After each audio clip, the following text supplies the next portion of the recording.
La Fresh Morning.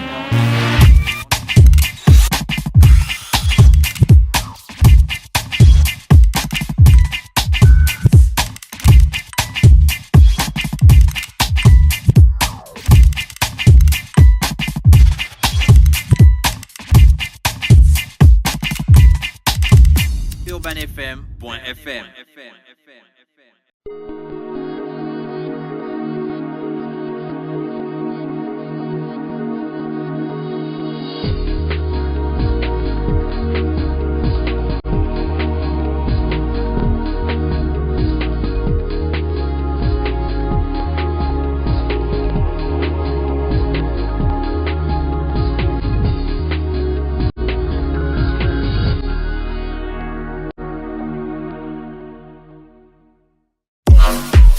Le ministère de la Jeunesse et des Sports, en collaboration avec l'association Yuri, organise la première édition du Libreville Fitness Tour sous le thème « La femme au cœur du développement par le sport ». Le Libreville Fitness Tour, c'est une caravane sportive exclusivement dédiée aux femmes. Le Libreville Fitness Tour, c'est 3 communes, Libreville, Ovendo et Akanda, 4 sites et 5000 femmes à former. Vous êtes une femme âgée de 15 ans et plus, vous désirez apprendre les bases des exercices sportifs, rejoignez notre caravane en vous inscrivant pour le Libreville Fitness Tour à partir du jeudi 11 mai 2017. Droit de participation unique pour les 4 étapes, 2500 francs CFA, 4 dates et 4 sites à retenir. Samedi 27 mai à la tribune officielle du bord de mer, samedi 3 juin sur le parking de la gare d'Ovendo, samedi 10 juin au stade de Nzengayo, samedi 17 juin au stade d'Angoundji de 8h à 11h. Libreville Fitness Tour, c'est aussi des conseils de spécialistes de la nutrition et des coachs sportifs spécialisés. Au programme des exercices, abdos fessiers, zumba, maintien sculpte, stretching. Point d'inscription, City Sport, Spayacine, Maxi Secado, Géant Secado, Super Secado, Prix Import Ovendo, Prix Import Nzengayo, Prix Import Okala et toutes les mairies d'arrondissement des communes de Libreville, Ovendo et Akanda. Infoline 06 97 84 27 07 26 05 09. Libreville Fitness Tour, un événement du ministère de la Jeunesse et des Sports en collaboration avec l'association Yuri. Sponsor officiel Anza, partenaire média Urban FM 104.5, la station urbaine.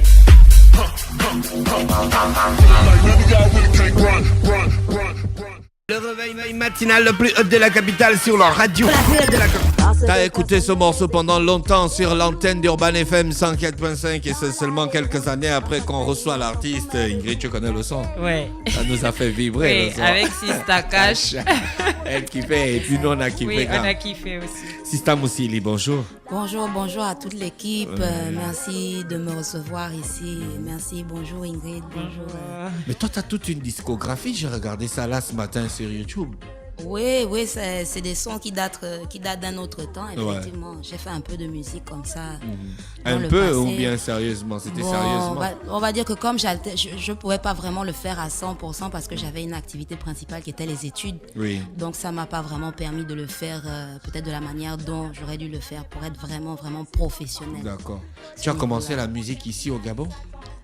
Si on veut, en fait, j'ai commencé à chanter dans les chorales. Donc, quand j'allais à l'église, c'est un peu le parcours classique. On chante à la chorale, tout ça. On prend un petit goût, on aime les mélodies, on aime ce qui sonne bien. Donc, oui, j'ai commencé ça. Mais on va dire que j'ai fait le travail que tu as certainement vu sur YouTube. Je l'ai fait de l'autre côté en France, en fait, où j'étais pour mes études. Tu arrives en France en quelle année? J'arrive en 2004. Voilà. Et tu y mets combien de temps? Jusqu'à 2012. Wow. Ouais. Quand même, hein? Quand même, ouais. Voilà. Tu as rencontré beaucoup de gens là-bas? Oui, forcément, parce qu'il y a beaucoup d'occasions, d'opportunités. Il y a des festivals qui se passent, il y a des concerts. Un peu, j'ai entendu la Talent parler de café-concert. Donc là-bas, c'est encore multiplié, quoi. C'est puissance 100. Donc, on saute sur chaque occasion et on rencontre du monde, du beau monde d'ailleurs, que je salue. Tu as tourné là-bas quand tu étais? J'ai été j'ai été choriste à un moment. On va dire que j'ai surtout commencé en étant choriste. Donc effectivement, avec le groupe que j'accompagnais, on a fait un peu le tour de la France, quoi. Le nord, le sud, l'est, l'ouest. Donc quelques dates par-ci par-là, rien de phénoménal, mais quand même j'ai eu l'occasion de me déplacer un peu et voir aussi un peu à quoi ressemble la France dans ces différents endroits, quoi. Ouais. Pourquoi tu as choisi le reggae? Le reggae, parce que d'Afrique, c'est ce qui me parle, c'est ce qui me fait vibrer, tu vois. Ouais. Depuis depuis que là, j'étais en route pour l'émission, il y avait du reggae. Je me sens bien. Tu vois, le reggae, c'est vraiment ce qui me fait vibrer. Étant plus jeune, j'ai envie de dire, j'étais peut-être dans la tendance, tu vois, d'ici, un peu hip-hop, tu vois, machin. Bon, c'est bien, hip-hop, tu es là, tu montres que tu es fraîche, comme da fresh, et tout. Mais bon, voilà quoi, à la fin de la journée, bon, qu'est-ce que tu as retenu? Qu'est-ce que tu as appris sur toi-même? Qu'est-ce que tu as découvert? En fait, j'aime le reggae parce que le reggae, ça me fait réellement penser aux choses qui me semblent importantes, en fait, les valeurs de la vie, la direction qu'on doit prendre, en fait, l'évolution que chaque être humain est amené à accomplir, en fait, tu vois. Alors que quand tu es là, bon, je vais faire une petite parenthèse, le hip-hop, c'est pas pour dénigrer, hein, je respecte les choix de chacun, mais bon, à mon niveau, pourquoi j'ai décroché? Parce que c'est souvent les mêmes thèmes, c'est pas une mauvaise chose de parler des mêmes thèmes, mais quand c'est toujours autour du matériel, souvent on vante ce côté-là, la plupart du temps, c'est ça qui est mis en avant. Voilà, à la fin de la journée, c'est pas ce qui me fait sentir le mieux. Maintenant, je big up tous les artistes hip-hop qui sont conscients, tu vois, qui s'adressent aux jeunes, qui essayent de faire en sorte que voilà, les jeunes aient vraiment une direction, qu'elle soit positive. En fait, les gens qui font vraiment un travail pour le bien-être. On parle aussi de bien-être, voilà. Donc, tu vois, ça, je big up. Mais ceux qui sont là, regarde ma grosse voiture et j'ai plein de sisters, enfin, j'ai plein de meufs. Bon, ça va une fois, deux fois, quoi. Mais après, pour moi, ça me nourrit plus, tu vois. Moi, j'ai besoin d'être nourrie, réellement. Tu vois. Tu as commencé à te nourrir avec qui? Bob Marley, Peter Tosh, Roy, ou bien d'autres femmes? En fait, c'est ça, c'est tout ça, mais ça a commencé par les Wailers. C'est-à-dire qu'avant même que j'écoute Bob Marley et les Wailers, j'ai d'abord écouté les Wailers. C'est-à-dire que Bob Marley et les Wailers, c'est venu après, tu vois, c'est venu après l'envol et tout, mais les Wailers, c'est déjà une autre sonorité. Ils étaient déjà dans un reggae roots, machin, mais c'était encore très teinté, j'ai envie de dire, de musique d'influence afro-américaine, par exemple. Tu écoutes les tout premiers sons des Wailers, quels sons je peux citer là? Il n'y en a pas qui me viennent là, mais tu ressens quand même cette influence. Et puis après, vraiment, les gars, ils se sont spécialisés vraiment dans le rythme reggae et le message aussi qui accompagne cette musique-là, quoi. En mettant peut-être un peu plus en retrait les influences afro-américaines, c'est-à-dire le jazz, la soul et tout ça. Cette influence t'a emmené à changer ta physiologie juste au point d'avoir des dreadlocks? Oh, je pense que c'était quelque chose que, avec ou sans reggae, tu vois, même en écoutant rien que du hip-hop, mais conscient, j'aurais été amenée à faire. Parce que c'est une question, c'est une musique, tu vois, qui ramène à l'identité.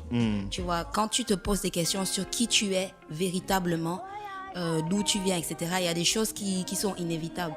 Donc, bon, moi, j'ai été amenée à me laisser pousser les dreads, mais ça, c'est déjà en tant que femme noire, tu vois. Et au bout d'un moment, tu dis, bon, c'est bon, j'ai défrisé, j'ai bien cramé mes cheveux, j'ai les bémons vieux et tout ça.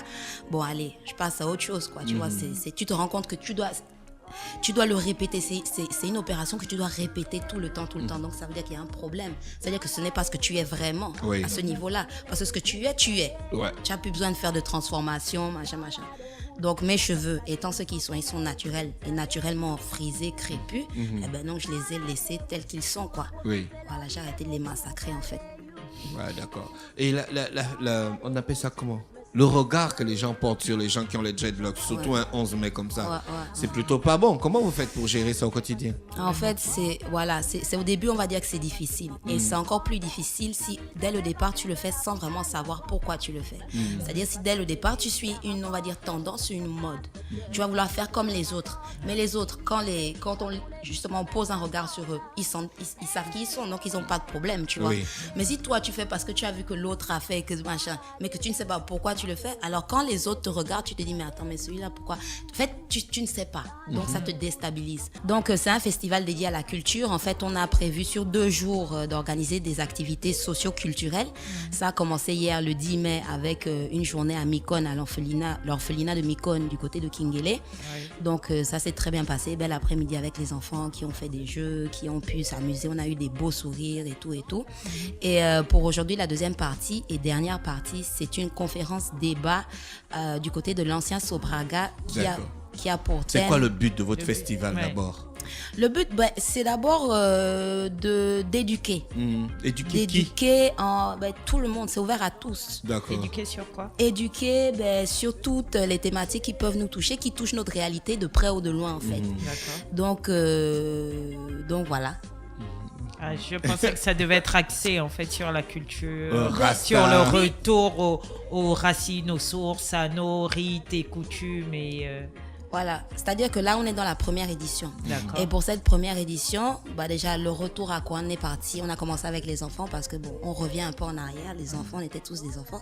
Ouais. Et la deuxième partie, donc aujourd'hui, c'est conférence débat. Et c'est axé sur la culture dans le sens où on aborde un thème qui est l'influence du reggae sur la société gabonaise, quel regard porter sur les dreadlocks. D'accord. Donc, Voilà. là, tu vois que c'est un peu plus clair pour moi. Voilà. Donc vous vous êtes intéressé vachement sur le regard que les gens portent sur vous.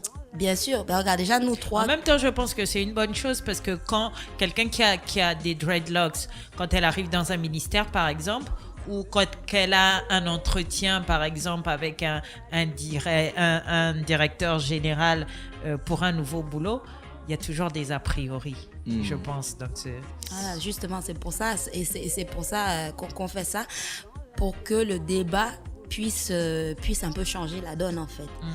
Et c'est bien que même les gens qui ont des a priori viennent à cet événement-là pour poser les questions, pour y trouver peut-être des éléments aussi de réponse et de compréhension de ce phénomène-là. Tu vois, nous sommes, on va dire principalement 3 co-organisateurs. Tu vois, on appartient à des associations différentes et nous avons décidé vraiment de faire ça parce que moi je porte des dreads, Cash porte des dreads, Kemet qui est un garçon au Gabon a des dreads. Alors je pense que c'est lui-même qui a dû en pâtir le plus parce qu'un garçon a il n'est pas le seul. Nzanga Mapango qui est président d'un parti politique et directeur général adjoint de l'Égis, il porte des dreads depuis perpète les oies.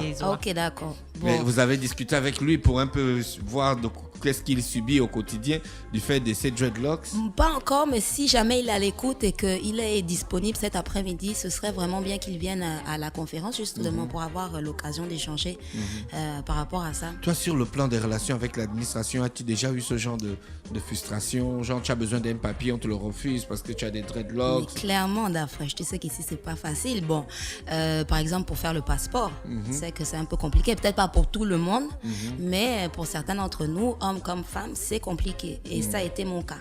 On t'a dit de couper les cheveux?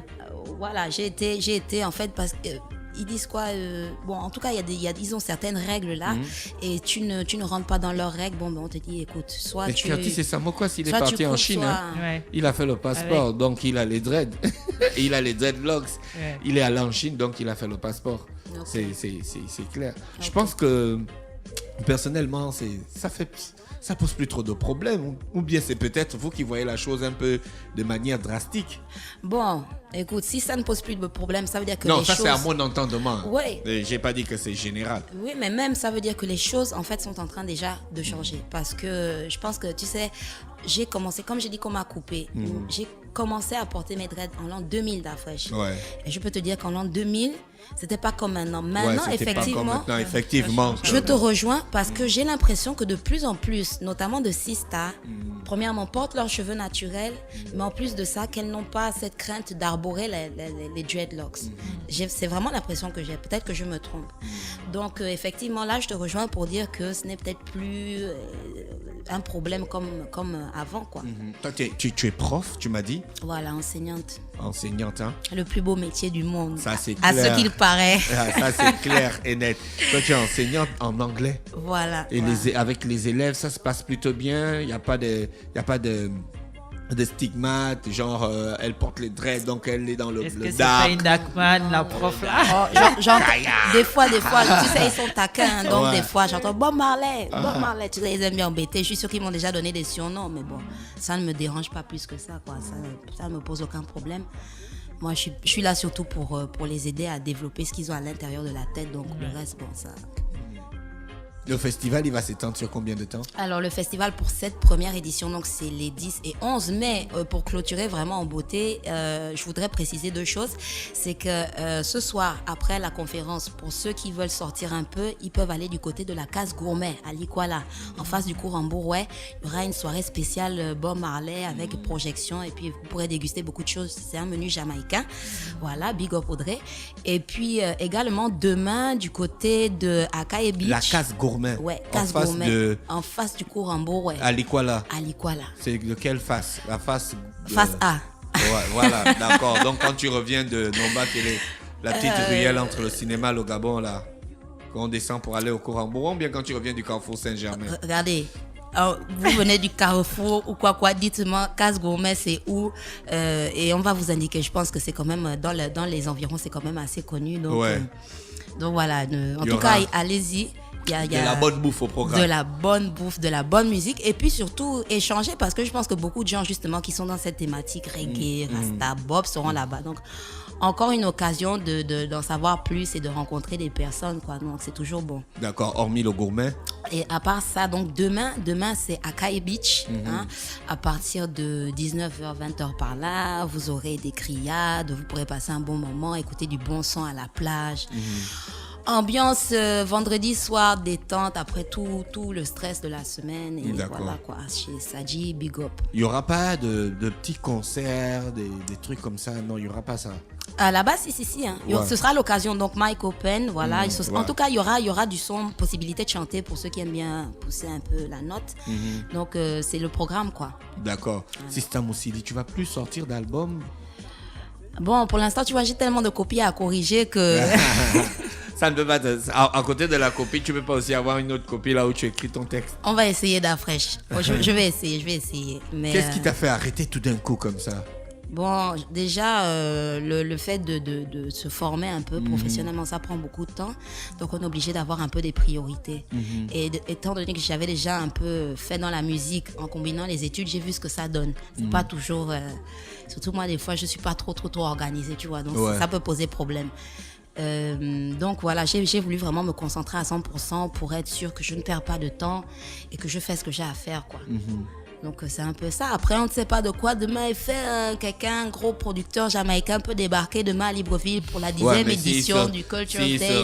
S'il se rend compte que tu ne produis plus, tu vas peut-être passer à côté de la plaque. Il faut toujours laisser un petit truc sur le marché pour garder la température. Ok, donc on va faire comme tu dis là et puis je vais voir ce que je peux faire. D'accord, rappelez qu'on est avec Sista Moussili dans le Da Fresh Morning. C'est qui Salidja?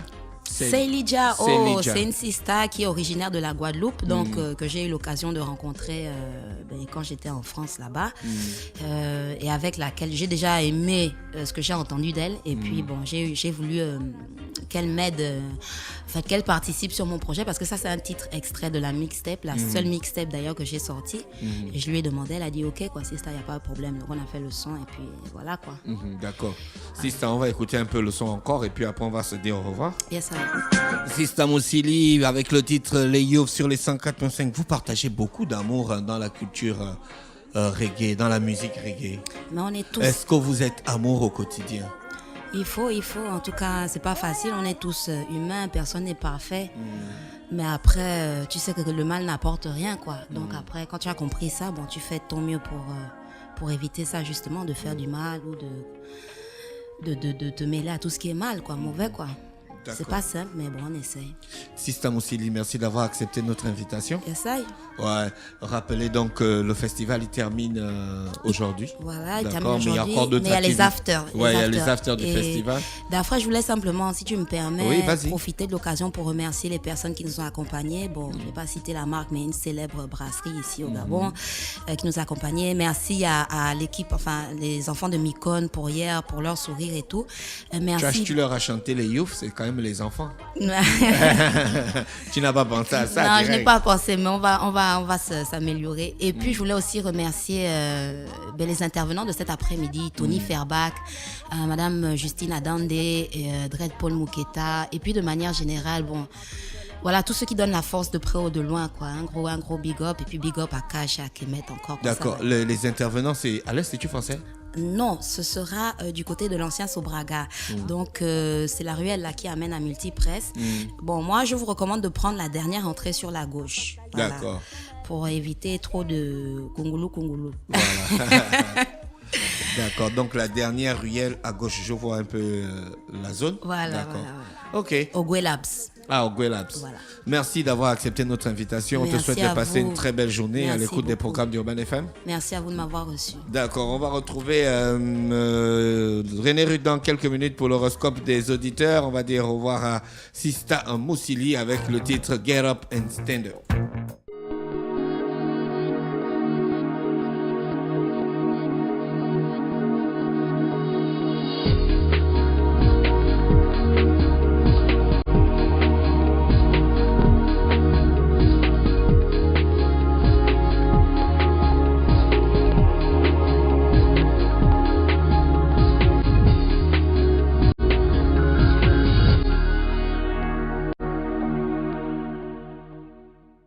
Urban FM.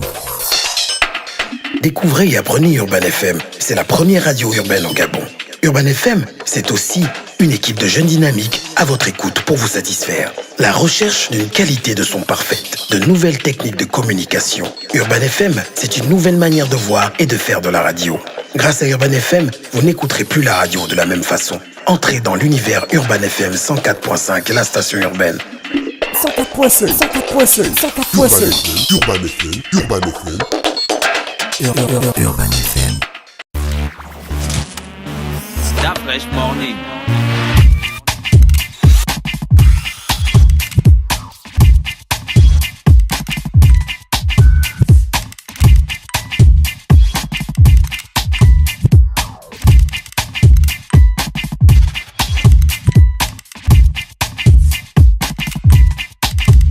UrbanFM.fm